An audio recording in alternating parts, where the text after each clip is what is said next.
Hi, I'm Peter Travers, movie critic for Rolling Stone, and I'm here to tell you what's at the movies. And look at your calendar, people. It's January. And what does that mean? Why do I have my friendly scum bucket with me, Which a little girl that I know has called the yucky bucket. She doesn't like the word scum, I guess, and so she's calling it the yucky bucket. And I think yucky bucket is nice. I like the idea, and I've got candidates. All right.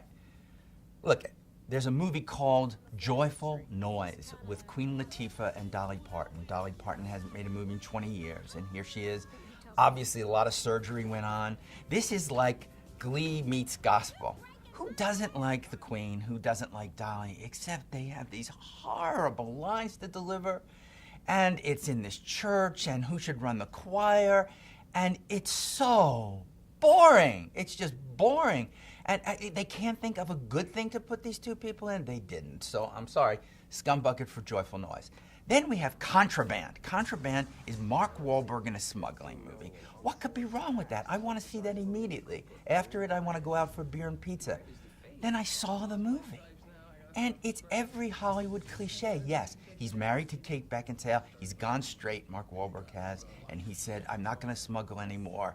But he has to save a friend of his, so he has to go to Panama with a bunch of drug runners and get counterfeit money and steal it. It's like any horrible episode of CSI or Law and Order. Boring. Boring. These movies aren't terrible in the way terrible is, the way Michael Bay makes terrible movies. They're just boring. So I'm sorry, Contraband goes in there too. For the truly terrible, I want a moment's pause to get into this. There is a movie called The Devil Inside. It opened last week. I was going to ignore it completely. It's an Exorcist ripoff movie with that found footage crap that we've been living through for all the Paranormal Activity movies. And it pretends to be true about an exorcism that went on, so we get the wobbly camera and the back and forth.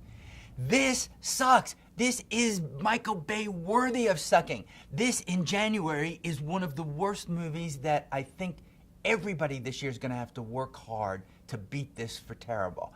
And you people went to it. Why?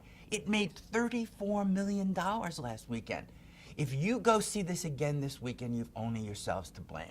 This is what the scum bucket was made for. The Devil Inside. I want it killed. And I'm Peter Travers.